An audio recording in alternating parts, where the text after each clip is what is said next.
But that would be a good question to definitely have us do some research on.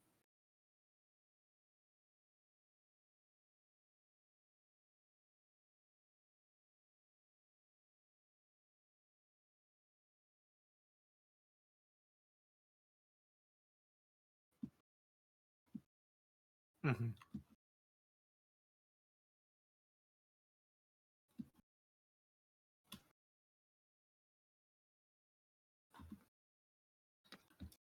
Yeah. Yeah.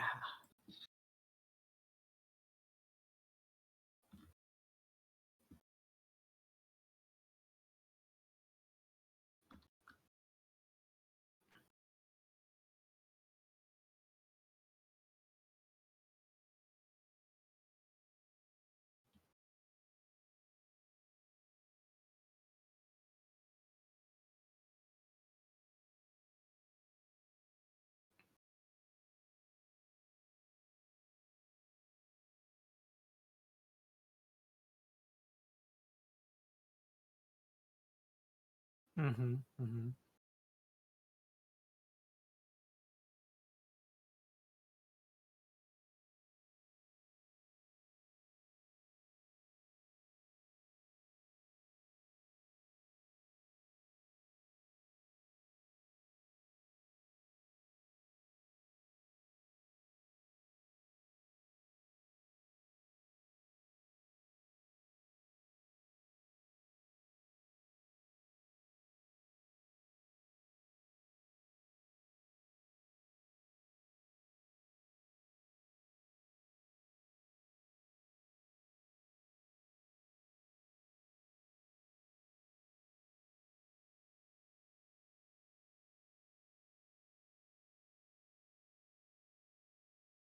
That's cool.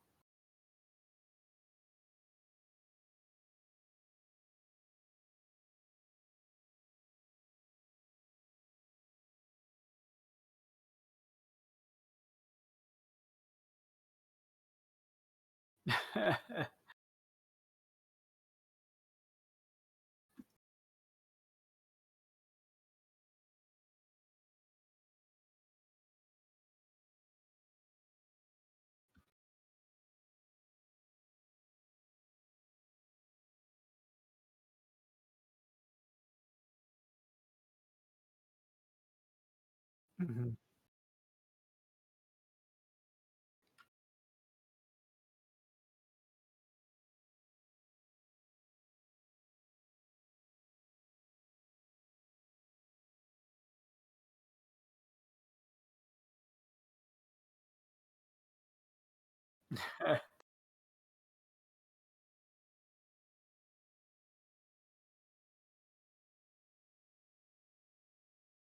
That's pretty scary.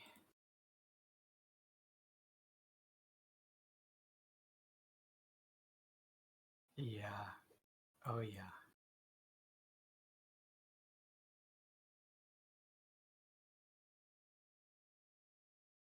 I like that idea.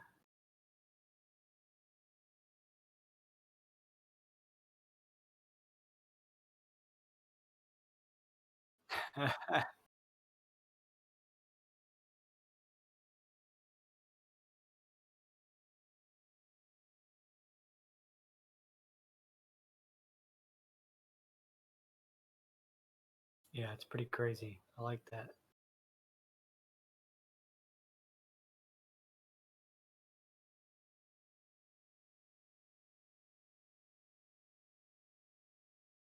And wild.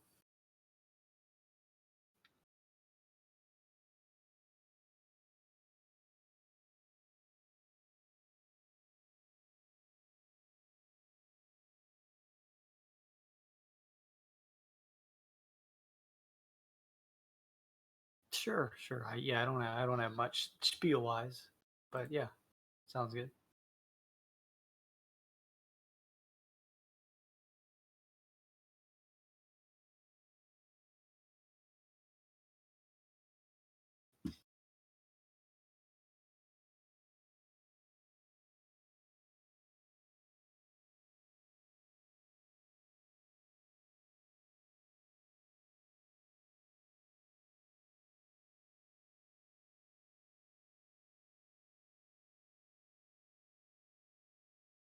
making a Twitter post.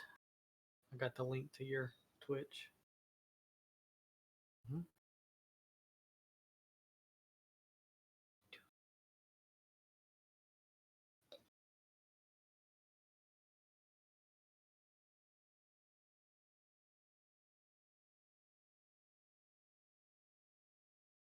Sounds good.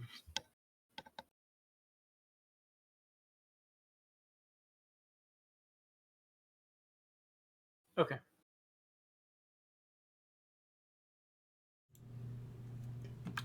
Good evening, everyone. It's a weird night. It's a weird and wild night. It's something a little different tonight. The past couple of weeks on Tuesdays, we've been.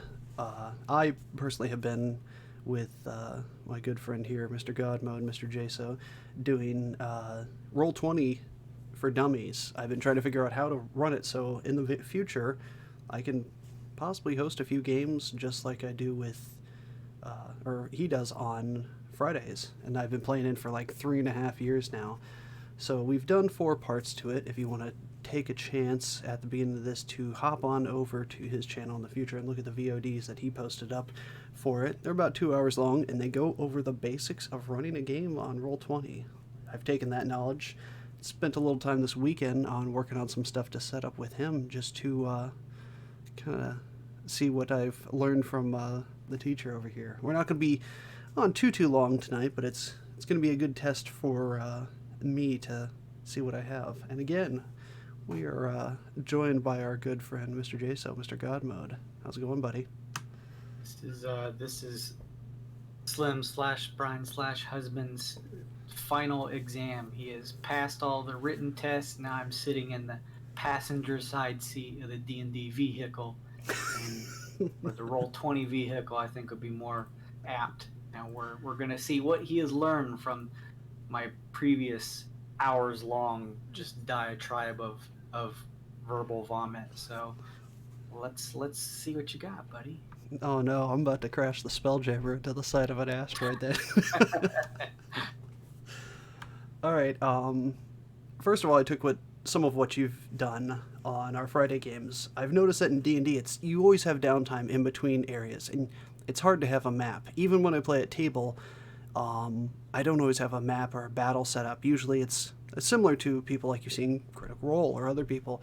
It's open space. You say where you're at, theater of the mind, and you go from there.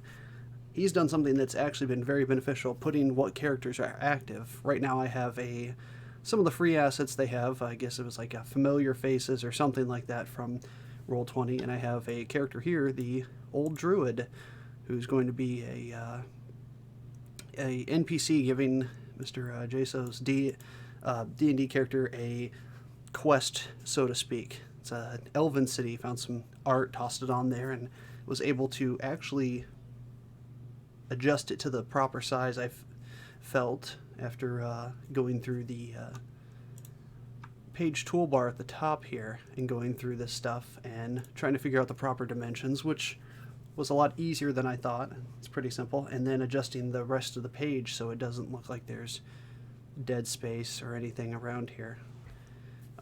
That was pretty easy. I do have to say that figuring that out wasn't too hard. Going through the character stuff was pretty easy too. Gaining access to all their information, their names, taking the nameplates on and off,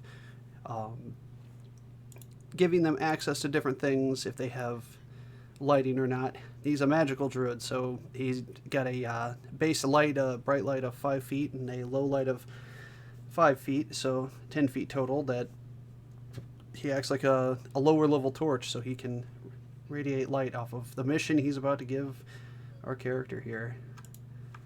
Any comments on this at the moment? I like the setup you have here. I mean, I agree with most of what you said. This token actually doesn't look too different from me, considering not being able to get a haircut in the global pandemic. But yeah, I agree with you. I think we more so than I think a lot of other streams, unless they're maybe necessarily running something like a module or something like that. But I think a lot of streamers or even just people who are playing fifth edition, at least D&D wise, but maybe even more so for some other tabletop games like Call of Cthulhu that doesn't really use any maps that are based on any type of grid structure.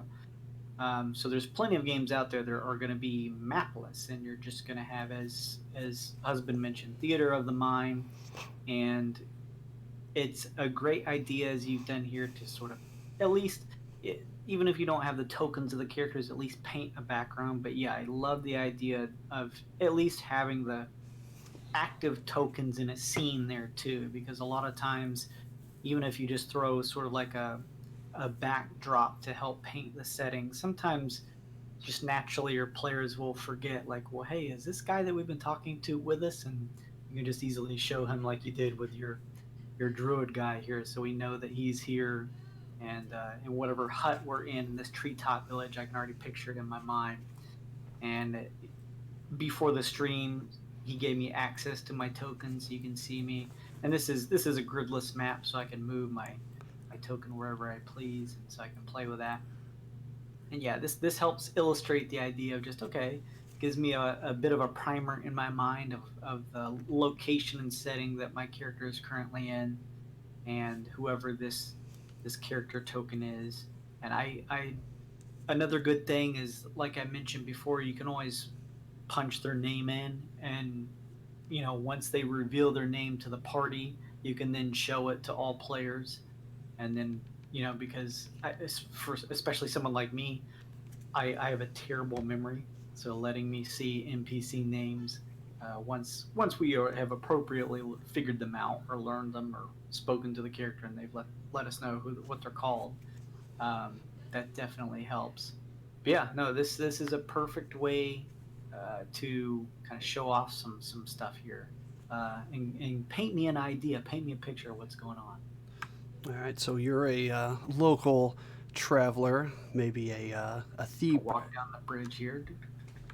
thief or roguish archetype of the such, and you were given a mission to come contact this old druid. No name for him specifically, a very private elven group, so to speak, a colony, which in most settings usually elves are. You'd heard that a few of the elves who lived out here had been having trouble with different creatures and such, and one of their people had been kidnapped. So, you being a eager adventurer, caught wind of a mission or a quest, so to speak, be speaking with him and then getting the details and heading out to, I guess, our next map, so to speak, and starting the mission. Nice. Okay. I appreciate those details, Elder Druid, sir. I will be carrying them out. Oh, thank you very much. One thing that I did not do, I will say, for setup is I was unable to set up any music, not because I didn't have, there wasn't any I had found that I really fit, but I was able to test a little of it. I should have saved some. That's one thing I want to go back to, which you were talking about, familiar settings and settings in general.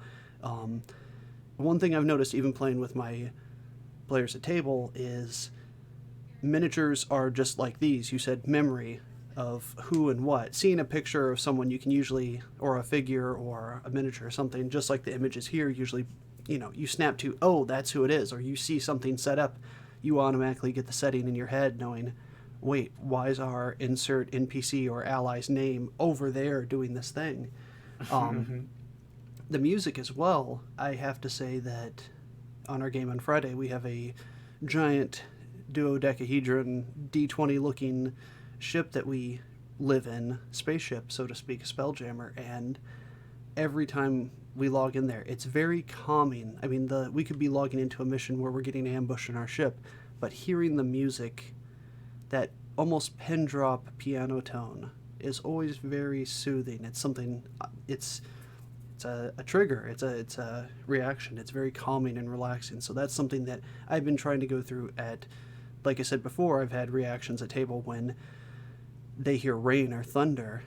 Doing Horde of the Dragon Queen, the first campaign after session 0, I ended the session with rain and thunder sounds coming, and it was a blue dragon storming over the top of a city and just dropping lightning breath left, front, and center all over the place. So anytime they hear it now, they said, they'll stop and I want to take a perception check on the sky to see if I think that's natural or not.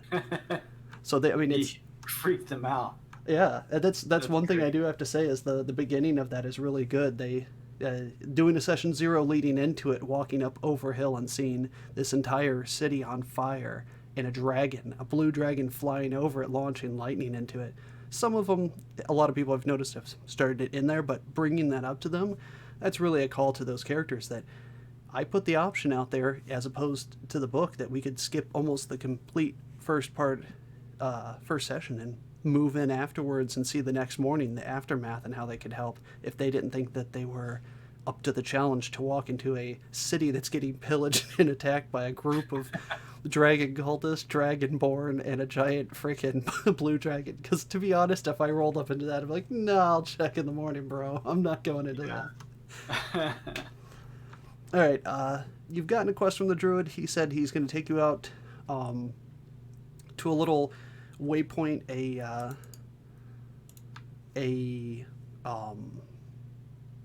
a camp just outside the city. It's a couple hours outside the city. It'll probably be dark by the time we get there. So I'm going to switch over maps and, using what you taught me, copy your character and then paste it on the next page. Is that correct? Yep.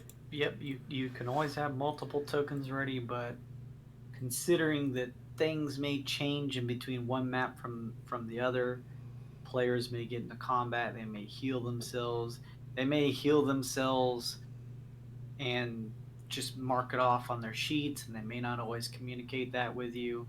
And so you could, I prefer to just copy and paste that way. Whatever their current stats are that they have on their token, if that's something that you're having your players do in Roll20 for your streams, then you'll have the most up-to-date thing. It takes a little bit of editing, like when you're grabbing these tokens and moving them over to the map, you probably may have to resize them a little bit, but you can just do that before you move all of the players over there. Just tell everybody to chill out, take a second before you shift maps, or pages as they're called in Roll20 here. Which is very handy. Surprised you can see one of them. All right, we're going to move over to that one. All right. And then we're going to move the players over, which is really cool. I love that bookmark, by the way. I think that's such a cool idea. Yeah, it's really nice. All right, now it should be dark for you on the screen, correct? Yeah, I see nothing. How about now? Oh, I see some stuff now, yeah. All right, let's, you're not emitting light at the moment, but at least for the area, he should be lit up. Is that correct? Yeah, the elf druid of the treetop village is lit up, and we have some strange looking characters by a campfire here nearby that are emitting some light. And then up ahead, it looks like there may be some light source down this forest path, but I would have to get closer to inspect that. Gotcha. All right, good.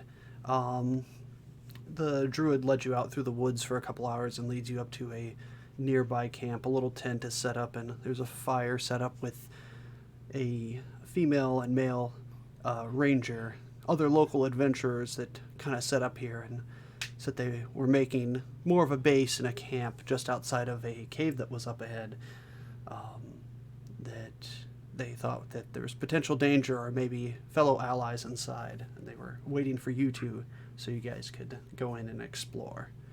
Nice, okay. Got dark, so they set up a campfire. We can go into the information on that dynamic lighting. I set it for a bright light of 15 and a low light of 5. I was making the maps a little bit smaller as opposed to big ones where it would be, a campfire would, obviously light up quite a bit of an area here. Mm-hmm. I think, probably out to there, that's 30 feet. So when you think about it, campfires are actually pretty bright. Yeah, they light up the area pretty nicely. It wasn't that hard to go through that and then start editing. I was able to, let me raise the layers real quick.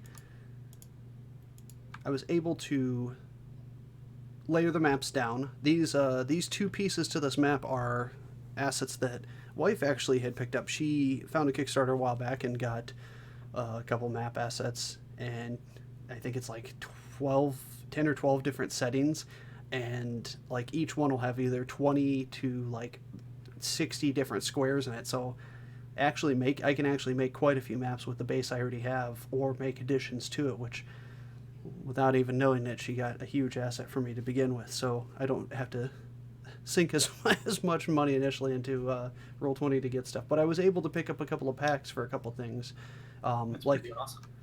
this campfire and the tent over here were assets that I picked up through the marketplace. Yeah, that's actually another sort of good idea in terms of searching for art. Is we talked to death the fact that you can, obviously, if you have your own stuff,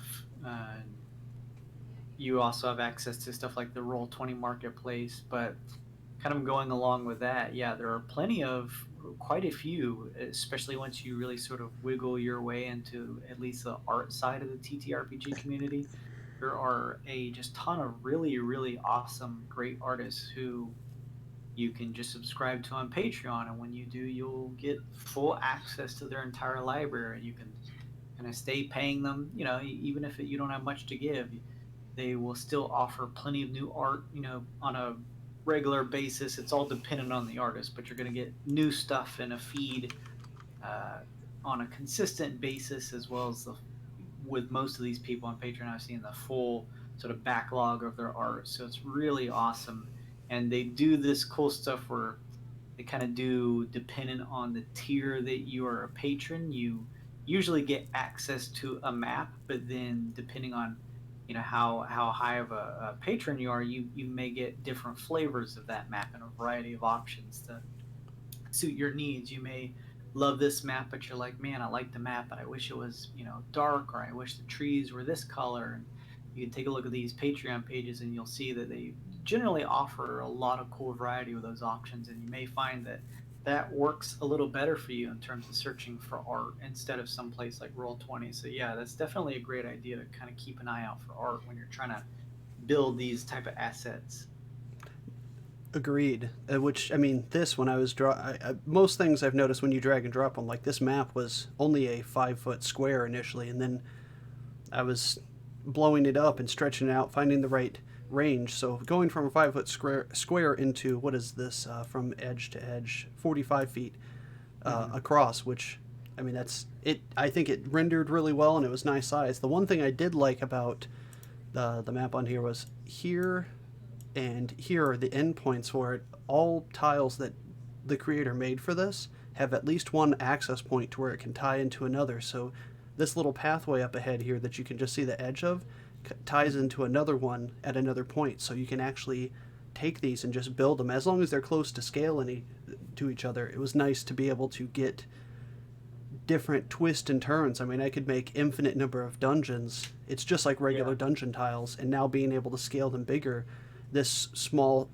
space right here could turn into a massive, 80 by 80 square battleground, out in the middle of the woods. I mean, I feel, looking at this, I felt a very isekai anime feeling, like that clearing in the middle of the woods where they're about to square off. I was like, man, this is really cool. Naruto runs the torch up here.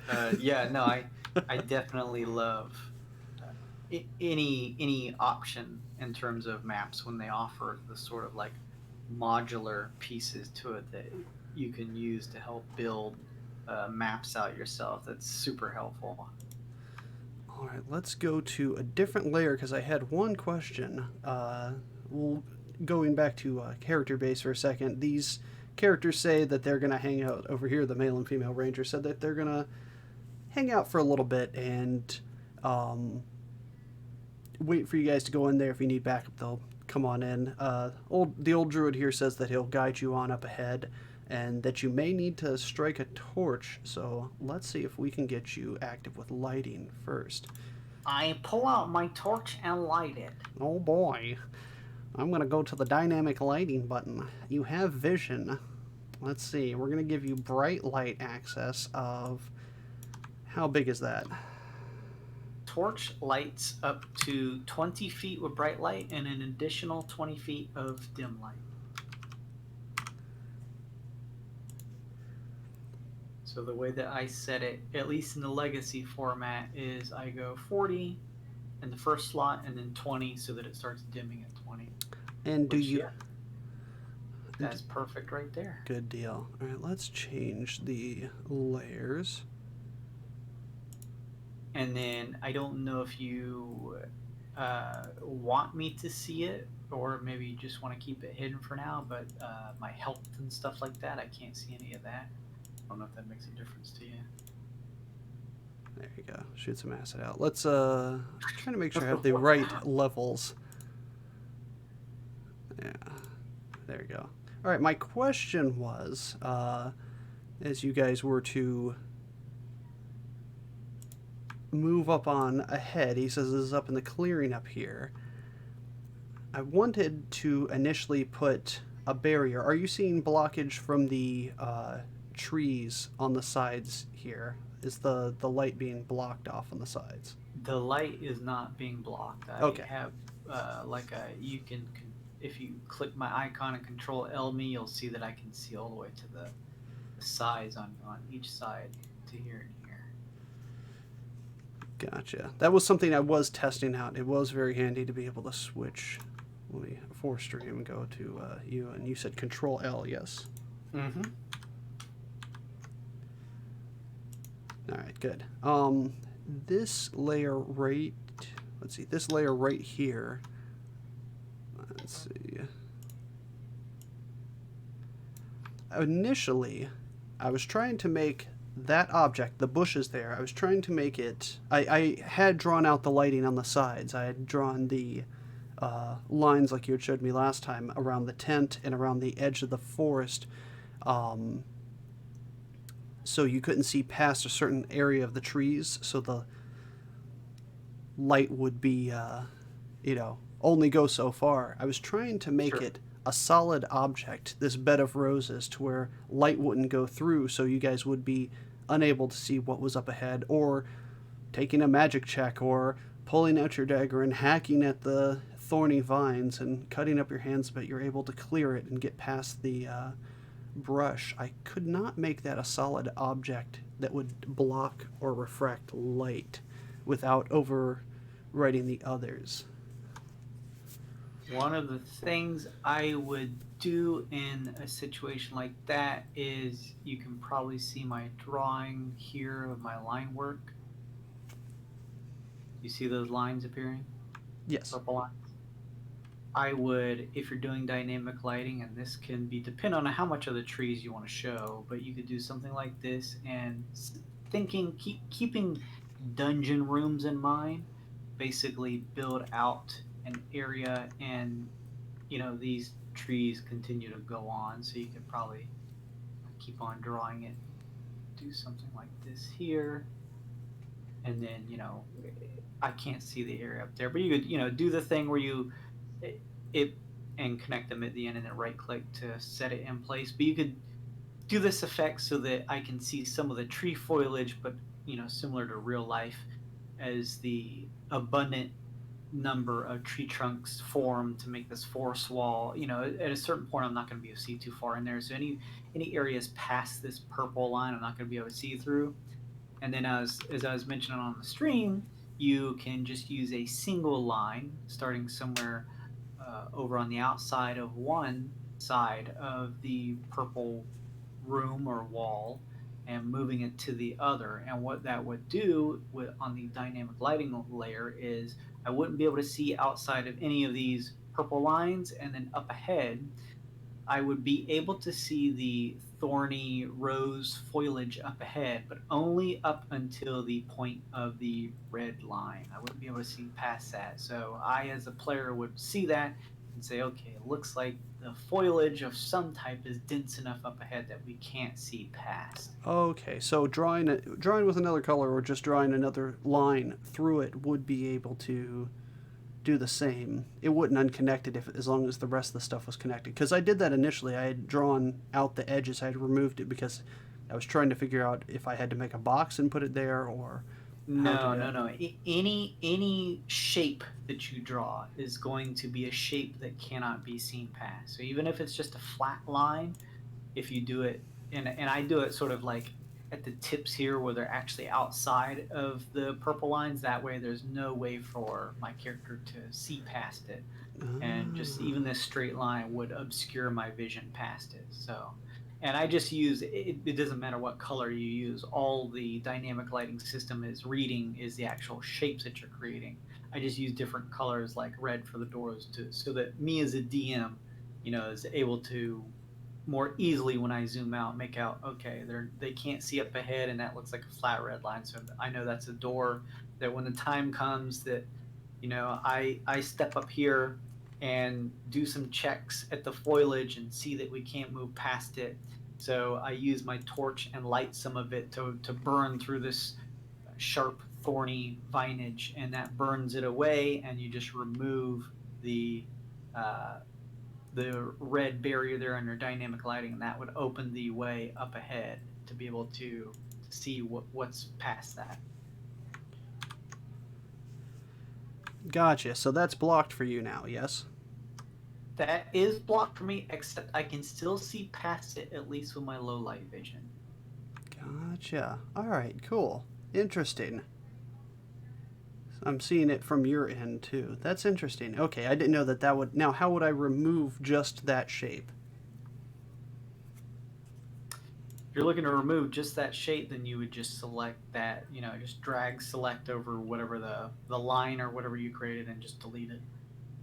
Interesting. All right, let me try that real quick.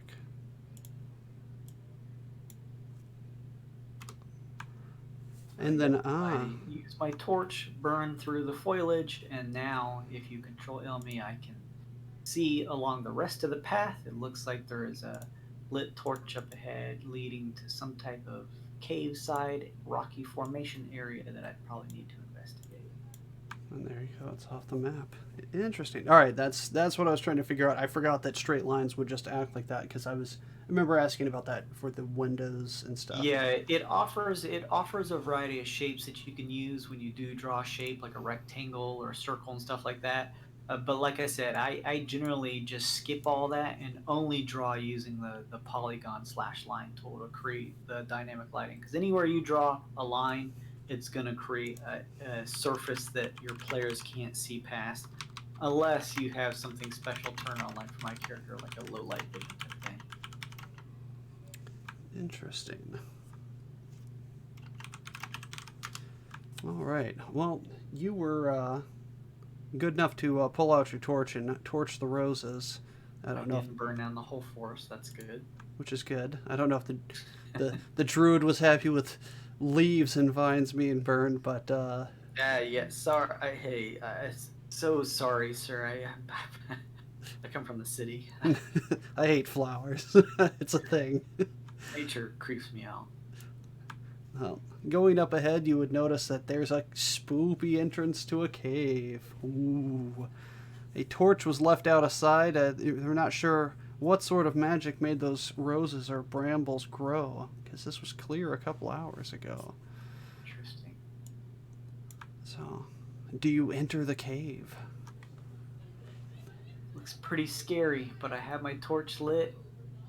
I am probably a low-level caster, which means I'm pretty squishy. So it's interesting that this guy's lead me in here. I feel like this is a trap, but let's head on in. Let's go check it out. Oh man, the arms dealer said that she attacks the tent or attacks the darkness. She wanted to kill you first, though. I attack the darkness. All right, well, we're gonna go into a spoopy cave, everybody. Well, let's go back and copy you first. That's right.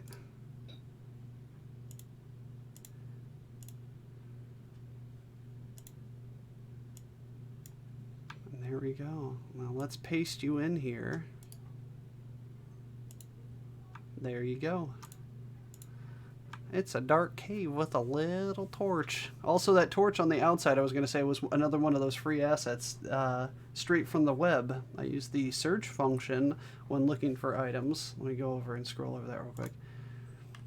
for looking for stuff. It said, like he had said before, you can type in that little box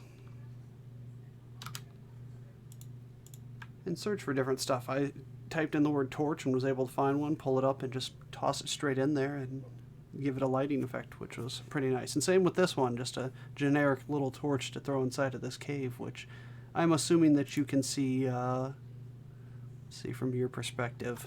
As exactly similar to what we were talking about before, you have drawn the shapes, letting me see a little bit of the cave walls, but beyond that, because I naturally wouldn't see past a thick stone cave wall, I can't see past it. So I'm just slowly pushing forward, me and my lone torch. I'm noticing that the druid behind me is putting a little distance between me and him. That's making me even more suspicious, but I'm pushing ahead.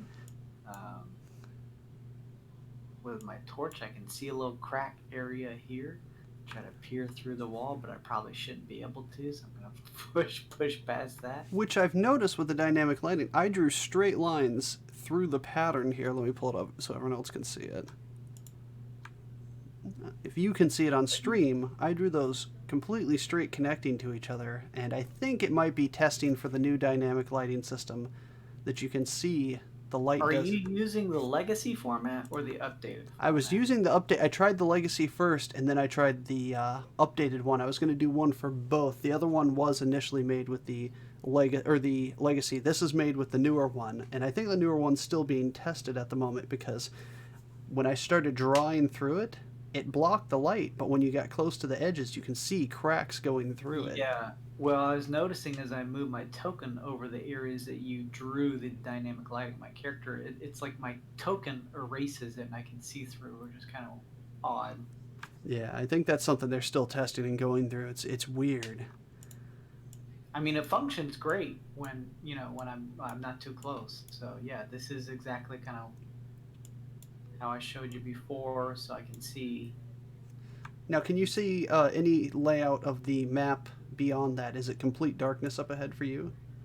Up ahead, outside of the radius that I can see of my torch, it's just essentially a circle. I can't see outside of that. All right, good. I was making sure I had it from your vision, and I was curious just to see because it still does that GM level of low shading. Mm-hmm. You go down the stairs, and what else do you see? Head down the stairs. I'm not sure what's going on in this place.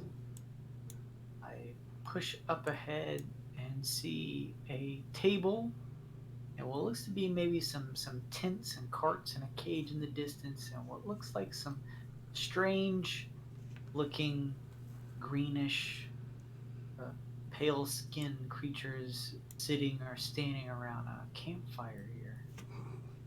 Oh man, you see a couple of orcs making camp in a local cave, and it looks like there's something behind them. It does, yeah, some type of cage, maybe a tent. Interesting. Push in a little bit more. Let's see if you can give me a dice roll and do an imaginary stealth check. Yeah, I want to be a little stealthy, so here goes my stealth roll. Oh man, it's pretty Not good. too bad, considering I have a decent modifier. Oh man, the DM rolls with you, and the stealthy druid, you sneak up. Oh, Armsy Lisa, she gives you a +1. Thank you. So I sneak in, you're able to. He takes the point and takes the lead and starts sneaking around the edges a little to get a better view. Yeah, not a bad idea. Let me sneak over there with you. I'm sticking with you, druid man. I made sure I added a little bit. It's weird trying to add the lighting effects to the tent and the others. I noticed it blocks it off from you seeing the entirety of what it looks like, but it does it does add the layers of shadows, which I thought was pretty cool, which I'm going to have to work on that a little bit. I think maybe just centering it a little bit more so you can see a little bit. It's kind of I feel like there's probably two minds where some people like to have that level because they're like, well, realistically, a character wouldn't be able to see over the tent, beyond it. And then there's the other philosophy that's like, yeah, but I want them to see what it is. It's a tent. So I think that depends on you as the DM whether you'd prefer to have the actual dynamic lighting as part of the tent or to just reveal more of it, or maybe like you said, kind of just maybe shrink the lines up of the dynamic lighting a little bit more in so that it's a little more obvious. But yeah, I probably should have put my torch out as we snuck through this area. Well, it looks like these orcs are pretty dumb. Grug, Slug, and Mug aren't too bright. Keep our hoods low, they'll never know. We can join their pack. It's with that floating torch, I don't know. It was about 3.5 months in that they finally realized I was not an orc myself. The greatest disguise. It's one of those pale-skinned orcs. Now, do you see anything else inside of that cage? Let's take a look. From here, no, but if I maybe sneak up, kind of using the side of this tent as like a barrier. Let me actually sneak around to the other side, get a better look. Yeah, it's a little translucent, which I think just is sort of part of it being at the edge of my vision, but it looks like there may be some type of prisoner in the cage. Yeah, I changed the level of her just a little bit. Fading out, dying, so to speak. That's dinner, folks. Looks like the orcs are savage cannibals, and they've caught a local druid from the Elven Covenor group or city, whatever the heck you want to call it. These orcs do not sound friendly then. No, not at all. Which is a good time to see if we can use our initiative calculator. Oh, yeah. Let me roll some of that initiative. It's not great. Oh man, the orcs are on the same level as you.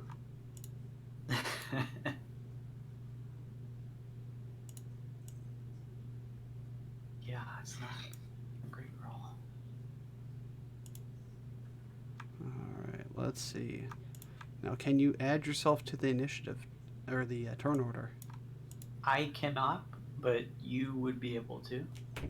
And what is the easiest way to do that? You just right click my token and hit add to initiative. And you can use that to drag select too. Just be careful how many things you select, 'cause sometimes you'll go to add those 3 orcs and there'll also be a campfire in the initiative and you'll be like, what the hell? That's beautiful. So there I am. Now There that you I'm go. part of the initiative tracker, I can punch in my measly 6 initiative. Looks like that campfire was a mimic all along. That would be pretty scary. Probably more for the orcs than me. Yeah. They just want to hold back here with Druid Man and let the mimic do its thing. Let's see. What is the druid roll? A 5. Clearly this Roll20, when you're rolling as a DM, doesn't favor you. We'll study them for a while, see what they do first.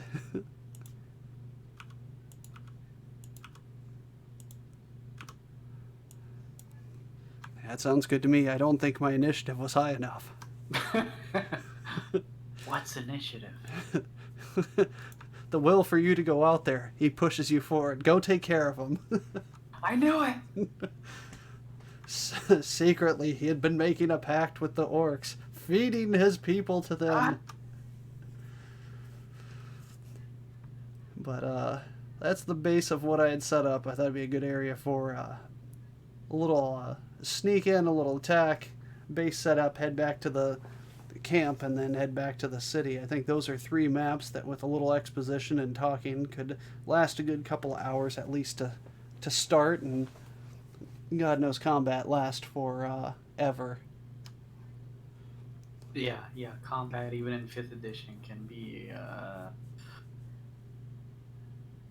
process, an involved process. But yeah, no, you gave me that was a very nice slice of sort of each of it. Well, at least for something like a game like Dungeons and Dragons, which is what we largely play, and one of the reasons that we're doing this is to, potentially reach out and maybe teach some people who are trying to get into Roll20 some things, but also because even from the outset of this, I wanted to show Slim slash husband some of the inner workings of Roll20 because he's DM'd in real life, uh, but was wanting to get into the Roll20 aspect of things. So this was a great opportunity to see a little slice of a map that is more theater of the mind, where you're just sort of visualizing the surroundings and environment that you're in with your character tokens, and then a path moving along the forest, and then finally sort of your cavern slash dungeon area to trek through with some very cool dynamic lighting. So yeah, no, this was really awesome. Thank you. I was gonna say this is another one of those pieces for the map. If you can see the lines crossing in the center, these were 6 pieces total, 7 pieces total, just pieced together from that little map pack the wife was able to get me. Oh yeah. It was pretty cool. It was easy to get all connected and put together as well. Yeah, it's pretty subtle too. I wouldn't have even noticed that if you didn't, if you hadn't have said anything. Yeah, that's actually really nice how well that seamlessly blends. I was looking at a few other maps and stuff. It's amazing that you can turn almost anything into a map as long as it's just an overhead shot, or like we were saying before, splash art for just backdrops in general. Because um, I've been running 2 games at the moment. I've been running one, like I said, based off of Hop on the Rail and Go for um, Horde of the Dragon Queen with 2 of our old neighbors, good friends of ours, and wife. So it's a small campaign, but I threw in one NPC, says a few words, helps out a little bit, gave him a couple options of a 4th party member just to drag along, because I hadn't DM'd for a while and I felt confident enough, but it was also easier.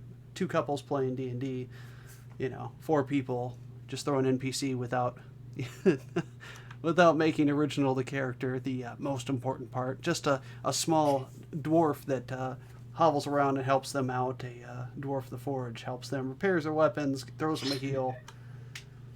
John Everyman, if you will. And the other one, though, is a campaign that I kind of threw together and turned into something that I'd been wanting to work on for a while. I'm actually building a city, a one that was based off of a city that our old DM had introduced to us, and after getting consent from the players, because our dear friend had passed away, to make sure that we could let that live on. It was similar to Waterdeep, but it was called Sewers Cove. It was a big, giant place, and I've slowly populated it with all of our old characters, turning it into something more than it was. And the best part is, I've wanted to have other players and other people who aren't able to play all the time join us. A few of the people playing maybe their old characters, which you have done before in your campaigns, and have them just step in and say, how do you think they would feel about this? Or at least give them the scenario so they get to play it out a little bit. Or, in general, just having guest players hop in, which I've had pros and cons to, but I can keep the base structure of the party and then get, a little bit of splash, a little bit of flavor. Maybe if the mission's going to be a little more combat heavy, having another player hop in so they can, during their busy lives, and also nostalgia and all the feelings in general, can hop in and have a little fun with the base party. And the problem was, I've only been able to get voice recordings for them for their, what do you think your character would say in this? Ah, yes, the character says this. I was hoping to use this for a platform for them as well, especially with at the moment we're recording this. If you guys are looking at this 100 years in the future, wondering what are these strange people doing, there's a pandemic going on, and it's hard to be able to get together and play safely. So, as I mentioned before, that was a big driving force for me wanting to do this in general. So also now that every now and then, if something's going on, or a few of our players live across the state, and it's like an hour and a half for them to get here, it's not bad for them to be able to hop on here, and that way we can all play. And it actually is beneficial because the next one they're going to is a giant carnival, and I already had a map all set up for that. So using what I've learned here, I actually started working on that just a little bit, and I'm trying to set up another campaign, so to speak, so I can run that game through here and have some of those assets to where we could seamlessly have a in-person game with minis and paper, or one on here and get a little more of an effect, because some of those big settings like you've had before, Jaso's had us go to, again, I always go to Neo Gokyo first, because walking into bars on a cyberpunk spelljammer planet, you see so many varied different creatures that it affects the way your players act. It's affected me, at least. Even going to Relica, a desert planet full of tabaxi and kind of an old west feel, felt like it was straight out of Trigun. We gravitated towards different characters. Yelana to Tallcat, and me towards Brassbell. Finding out she was Leatherworker, I was like, this is perfect. It'd be someone else to get on to our tiny ship and help out, which has been a staple NPC into, my character's story now, which visually or just the setting helped change that. Saying you're in a desert as opposed to a Wild West city from a specific thing, you can, your own personal experiences can surmise different things from it. And that's, like I said, been a big driving force, because I don't have all the map pieces to have in person, that if we could have a hybrid game every now and then on here as well, it would actually be pretty cool. Yeah, I think your players will be excited too, because it'll be definitely a different feel, but at the same time, like we were talking about before, you can also have the opportunity to let them be able to sort of have some colorful, vibrant maps and tokens as sort of a simulation of the world that they're in. And even though you may not be sitting together in person, I think sometimes it can be just as immersive, if not a little bit more. If you can still hear your friends over audio, and some, I'm sure a lot of streams can just stream video. That way you can still see everyone's faces, and you can still be in your own room, sort of, whether, in the dark, so you're just sort of focused in on whatever this map is and your token. So it's really immersive, and I think will be a lot of fun for your players to check out. Thank you. Yeah, that's, on the counterpoint for that, I can draw a couple stick figures. I'm not the best artist in the world, but I've been, lucky enough to be able to paint miniatures and stuff like that on stream here, which I'm going to get back to. And I told you the other night I was inspired. I found a mini that looked like a character from our game deck, or a That's right.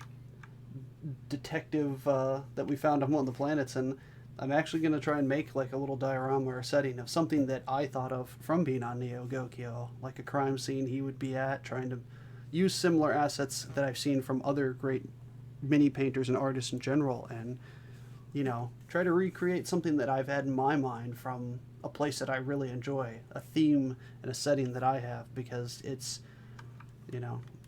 imitation's the greatest form of flattery. And also, same with recreation, I guess you could say. Art and other things, I've tried to take a bit of what you've done from your campaign and add just a little bit, because writing stories for D&D and recreating that stuff, you pull from, in general, movies, books, everything. You'll say that you pull different elements, and I've taken a lot of positive from the stuff that we've learned in other settings, and I've tried to compact it down and kind of make it my own, and I've had good feedback from the players. So this is another, like I said, not to ramble on, but this is another asset that I feel, the setting and the scenario, the way that you've done it. I've seen plenty of other streamers. I've actually been trying to hop from stream to stream for D&D for a couple hours every now and then, whether it be on my phone or whatever, and see what they do, and whether it's Roll20 or in person. And I really do enjoy how you have it set up. I do think seeing the tokens is a good visual for a lot of players, as opposed to some of the 3D models, and it's all personal taste and personal choice. But hopefully, in the future, the more people get a chance to see some of this, and also some of the stuff that you're doing, and maybe the stuff that I do, get a little more feedback and even get more ideas, because I do like having, a little bit of an outside source, like having the weird spawn or gaining bonuses to stuff, or, even people who watch add in characters into the world has been really nice to have, because there's only so much in our heads, and to hear other people wanting to add to it is wonderful. I've had a few of my friends actually help write assets or characters in for different things. What do you think, if you would like to? Not saying I can't. I'm sure I could spend a couple hours trying to create a character, but adding it in, and now even further being able to add it into here and let them see it would be, I think, at least a decent thank you to them to be able to give more life to one of their characters or creations. Oh, without a doubt, yeah, for sure. But is there anything else? I'm still working on macros, I will say, for the bindings and the music. But is there anything else that to go over, maybe creation-wise, at the moment, from what I've at least the base of what I've given you from what I've learned? I mean, I'm sure you'll have questions along the way, which that may not necessarily be apt for a full stream because you may just have something that you forgot or want to know about a little bit more of. And that goes for anybody who ends up watching this. If you guys check this out and find it interesting and have any further questions, you could shoot them to husband or Slim or shoot them over my way, and we'll try to get them answered for you. Um, but I think the only suggestions I would have is, um, as we talked about before, if give your tokens names, and if they learn about that name, make it visible. If they're important enough, like we talked about, and then make sure and show your character's health and stuff like that. That way, they're able to edit it and have a little bit of control over that themselves if they need to. Um, Other than that, out of the three examples and slices that you showed me, I think it was all done really well. I thought all the lighting looked really cool, and I thought it was really awesome that you not only set the maps up, but went as far as to put the actual lighting in there to make sure and uh, check it out to see if it looked good and stuff like that. So yeah, I think it looks pretty awesome. I'm proud that you set all this stuff up. So I think any of your players who are able to actually walk through something like this and have even just if it doesn't have dynamic lighting, I think they'll find it cool. But especially if there is some dynamic lighting, I think they'll find it very interesting, especially when they, which always seems to be the case, even though you may tell them about it going in, they'll eventually forget somehow and then come to the realization when one of them is up ahead or in another room and they see something and say, guys, there's something here. And then everyone else all of a sudden has that, the amnesia washes away and they all of a sudden go, wait, I can't see it. What is it? And they all realize that they have their own vision. And so that's always fun with dynamic lighting is you can only see what your character would see. So if someone runs into something big and scary or some revelation in the next room or somewhere else, you're like, I don't know what it is, which would be true to how you how you would run it in an actual game of D&D. Your token can't see through that wall into the next room that the character's in. So Which is yeah, I think you did good. I like it. thank you, thank you very much.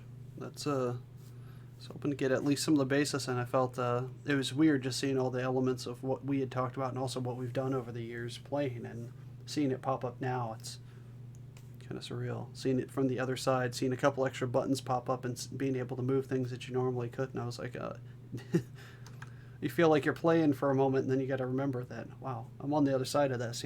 It's a weird experience. It's doing Photoshop and creating stuff, just popping stuff in front of people out of nowhere. It's different than looking at the table and digging into a box and pulling out a giant mini and throwing it on the table and be like, this is what you see. Yeah, it is. It requires you being able to spin a couple plates, only because you have to make sure that the things you see are not necessarily things you want the players to see, and all the different layers and stuff like that. But I think it's very rewarding, especially for your players, because they can fully immerse themselves by using the colorful maps and stuff like that.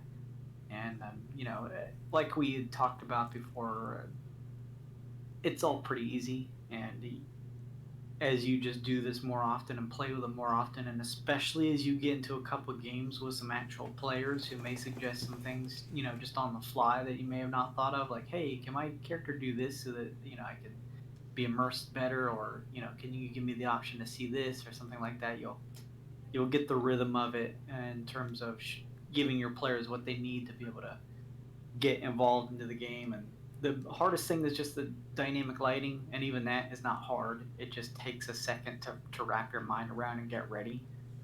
That is really the biggest amount of prep, I would say, is required with Roll20, beyond maybe just building out a map.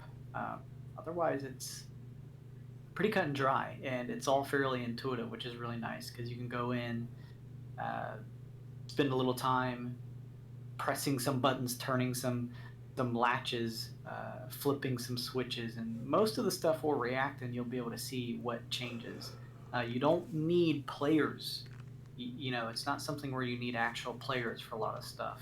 Because even with dynamic lighting, like we talked about here, you can control L, which is part of the shortcut um, that you can see, and you can see the shortcut references in the toolbar down at the bottom of the question mark is where shortcut reference is listed, and that will let you see the lighting, so you can set it all up. You can move a token around and hit Control L and just make sure everything looks fine. That's what I did for your characters in our last Weird and Wild campaign. Is I usually grab Glacé's token, move her around because she doesn't have any special sight, and then I'll grab someone like Sun Kong or Nvidia because they have better vision in terms of dark areas, and I'll move their character tokens around and just make sure that everything looks good. And then I didn't need anybody to be able to get everything ready. So yeah, it just comes down to practicing, and just kind of remembering all the little tiny tips and tricks. But otherwise, yeah, it's not hard. Anybody can do it. If I can do it, anybody can do it.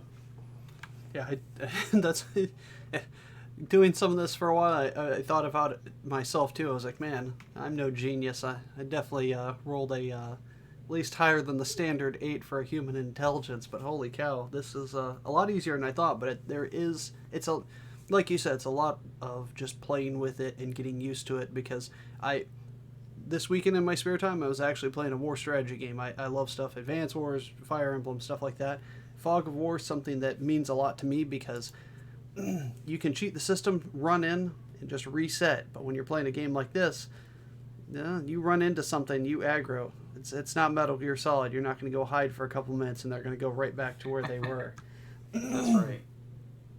And it's definitely looking at some of those maps and some of those games and not trying to get too hardcore into it.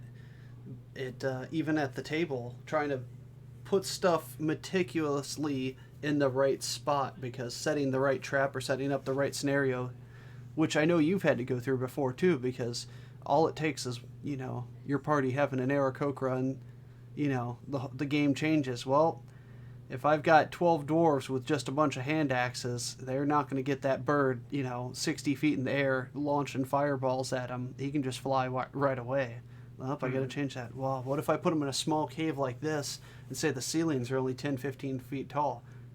Well, that changes the game then. That's like you said with the vision in general for Nvidia and Sun Kong and stuff like that.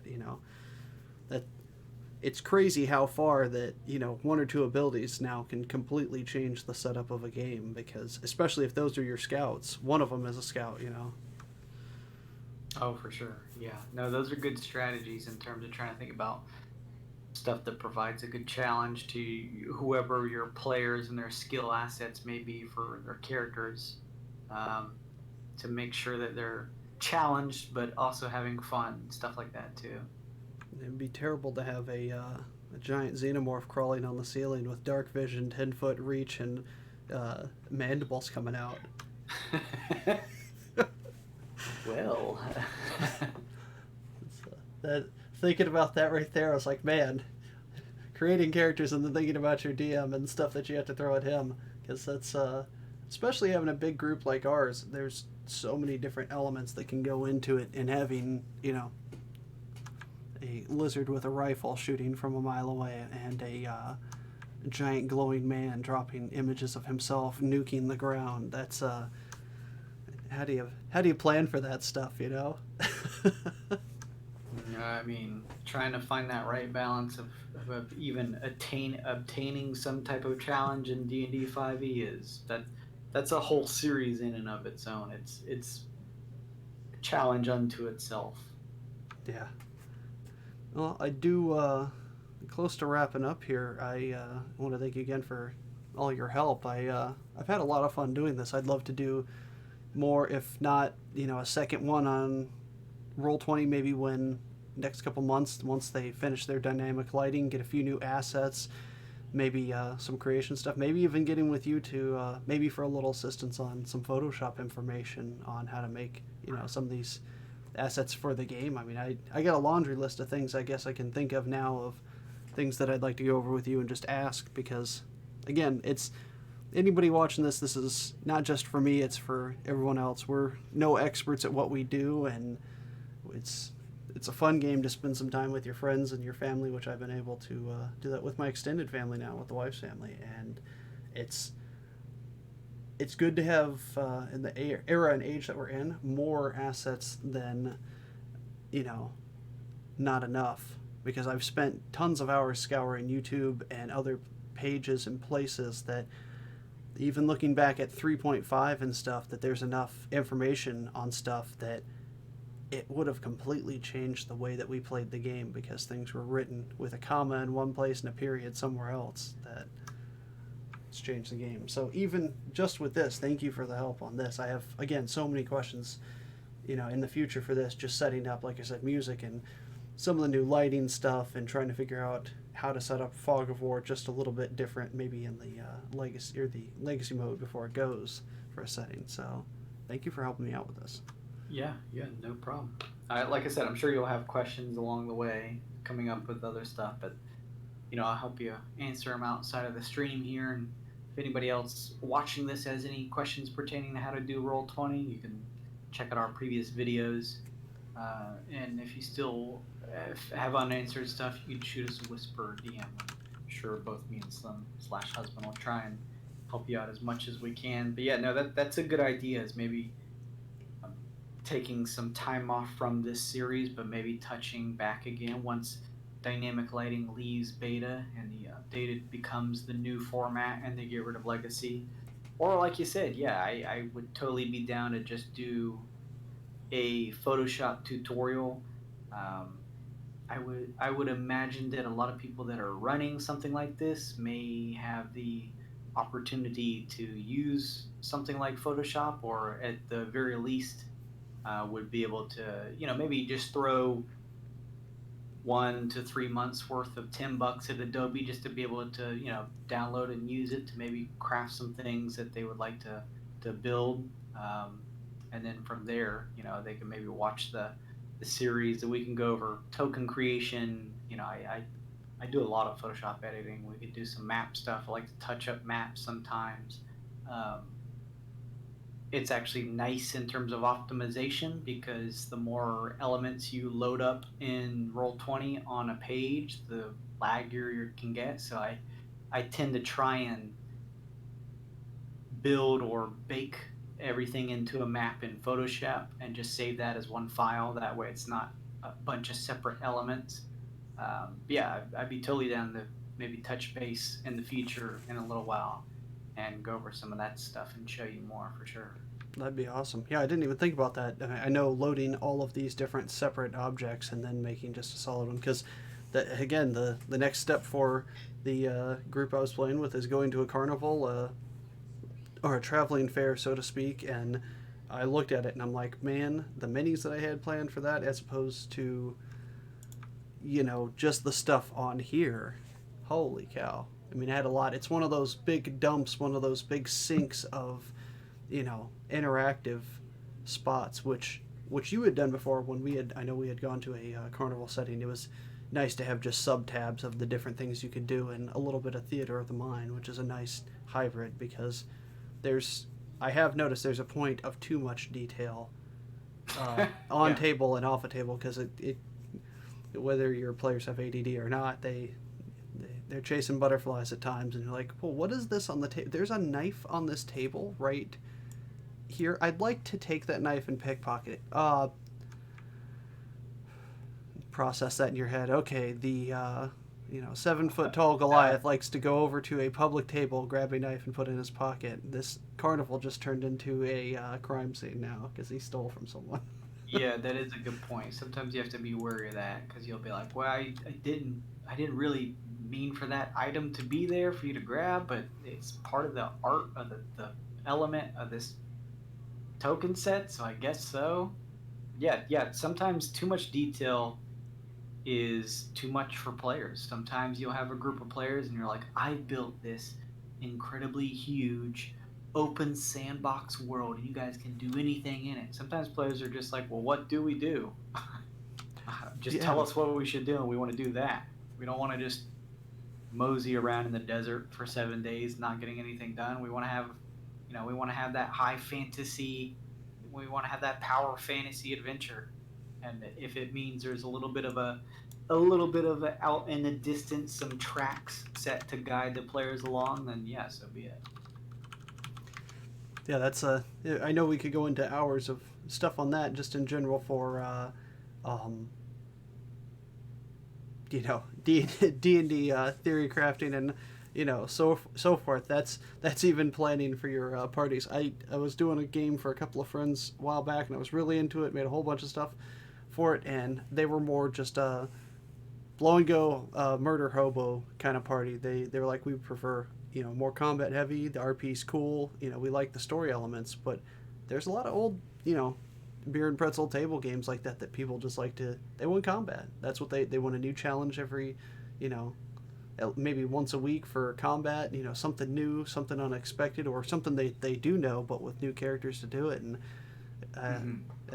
I know you said that you were lucky, but I'm lucky to have you guys in general, to have a group that's fits my interest. I mean, we've spent time just on a screen like this talking for 2 hours about what are we going to do, or buying stuff, and then no combat. We've had sometimes 2-3 sessions without a combat once or twice, and it was nice. It's a good blend, and it's a good build. And even having stuff like this, when we come to maps that are set up like this, you don't know if this means there's combat or there's exploration or story, or what's going to happen. It's similar Yeah. to Could be any of those, it could be all of them, you never know. that's scary. It's I know my players are accustomed on table games now that when they see a map, that 9 times out of 10 it means there's combat. I'm like, no, not necessarily, guys. Don't think that it's time to shoot or stab something immediately. There's I mean, you can always set it up to where you prepare a combat encounter as a map and just leave that hidden until the time comes, so the players are in sort of like that first area you showed me, where it's more theater of the mind. They're moving maybe through the treetop village, and you guys, it's like the Weird and Wild campaign, come across some very large, thick-looking, strange pieces hanging in the trees that are pale, and you're not sure what's going on. And a character says, "Well, I slap one," and then a bunch of hornets begin to crawl out, and then you can move the players over to a map, and you're just like, "Surprise! I knew somebody would slap them, so here you guys, hornets, giant hornets."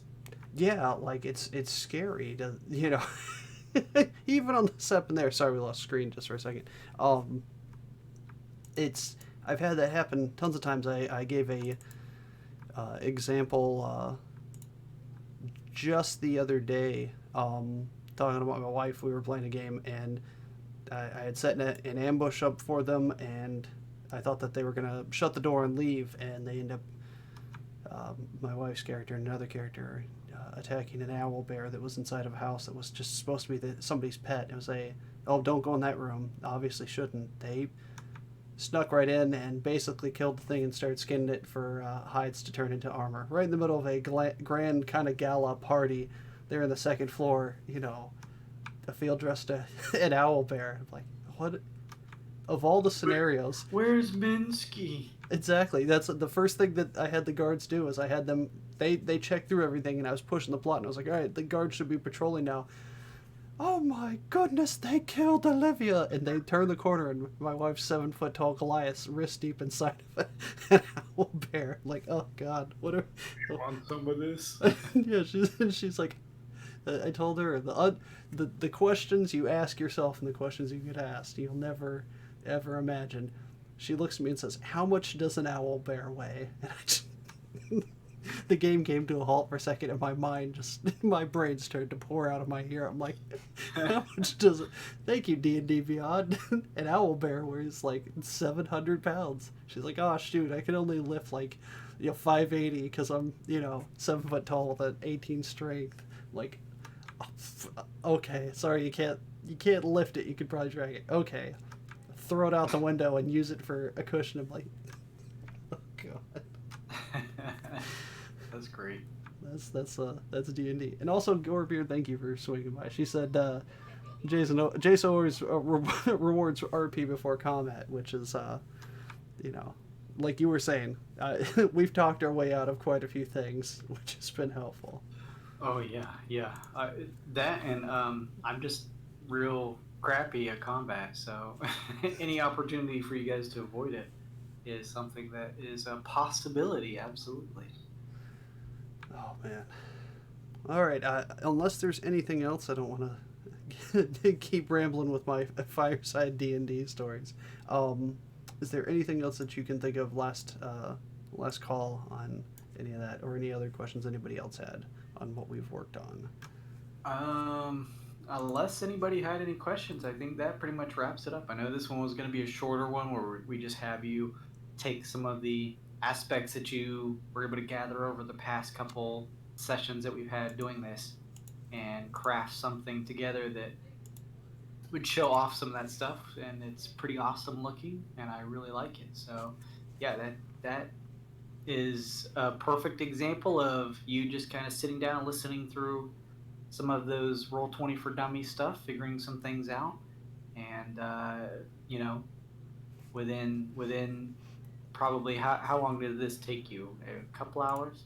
Yeah, I was just gonna say this in total took me about 2.5. I'll say 2.5 because I had a break in between, just running around the house doing some stuff and asking. I remember texting you a question or two, just checking on some of the stuff. But yeah, about 2.5 hours. Which now looking at it, I think being a little more prepared could probably be done in an hour and a half or an hour. Yeah, and that's not bad at all, and especially starting out. And like you just said, the more you do it, and the more you get used to it, or the more you have an idea of what you're going to do, it's going to be quicker than that. So it's really easy to do. Everyone should give it a shot and try it out, especially if you're trying to get into something that's going to be more of a campaign that's going to be for maybe some players that you're working with it on that are going to be online, and maybe someone can't make it into an in-person uh, game, and so something you want to definitely check out in terms of you know taking a look at if you're interested at all, or even if you are all in person and local, maybe you just want to try something that's